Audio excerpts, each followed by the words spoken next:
90 Day Fiancé shook things up in Season 11 with the addition of the show's first ever Throuple, but the group's progress toward the altar has been anything but steady.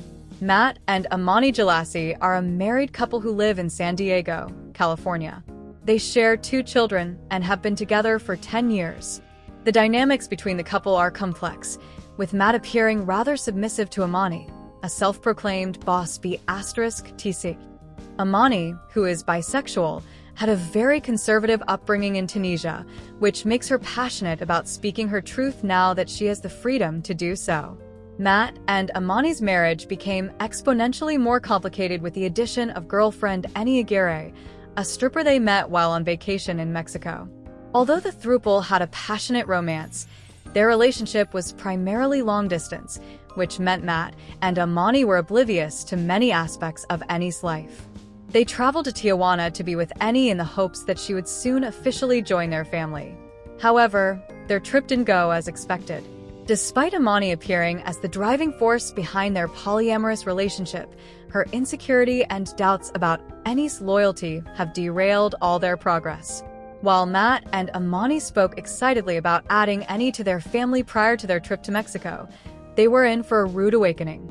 It became painfully clear that the trio hadn't discussed boundaries that would make them each feel secure. Their first night together ended with Amani seething with jealousy, and the pattern of miscommunication and distrust continued throughout their time on 90 Day Fiancé. More signs of trouble emerged as Matt and Amani realized how little they knew about Eni's life. Their concerns about Eni's secretive behavior led them to seek out a clandestine meeting with Eni's ex, during which they realized they didn't even know her real name or marital status. Furthermore, Eni had hidden her polyamorous relationship from her family, afraid that her religious loved ones would judge her. Matt and Amani's constant distrust of Eni is a huge red flag, and it proves to me that the Throuple is nowhere near ready for marriage. While Matt and Amani presented themselves as ready to walk down the aisle with Eni, they seemed to back down from their commitment as their 90 Day Fiancé season progressed.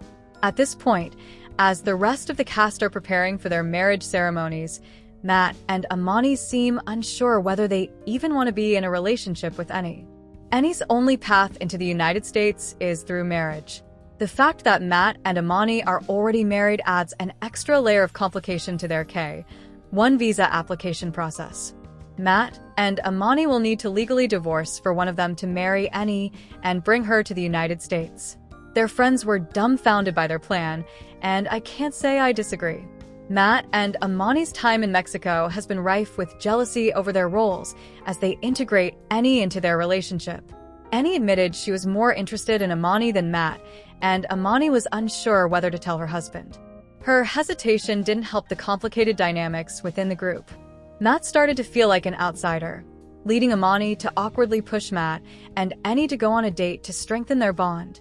Eni now has to choose which partner to marry. This will unquestionably reignite the feelings of jealousy, and I don't see how the Throuple will survive. Their relationship has been on shaky ground all season, and the shifting dynamics of a divorce and new marriage, with one spouse left out, seem insurmountable. At this point in the season, Matt, Amani, and Eni should be finalizing wedding details, not approaching the subject of the divorce. They seem totally out of place compared to the rest of the 90 Day Fiancé cast. The Throuple would have been better suited for Before the 90 Days, which documents the time leading up to the K-1 visa application. I'm baffled as to why they were cast in a series that's supposed to be about the small window prior to marriage. Regardless of my concerns about Matt, Amani, and Eni, I still hope their relationship can succeed.